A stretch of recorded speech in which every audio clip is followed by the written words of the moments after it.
Alors on commence à introduire du dioxygène pur dans le bocal afin d'augmenter la proportion de dioxygène dans l'air qui va être contenu dans le bocal. Et en parallèle, on débute la combustion du morceau de charbon. C'est-à-dire on chauffe à la flamme afin que la combustion apparaisse sur le charbon, afin qu'une braise apparaisse.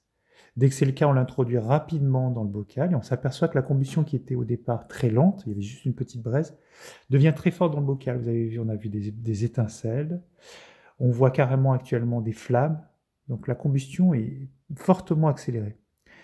Euh, Au fur et à mesure que le dioxygène va être consommé, forcément la combustion va diminuer en intensité.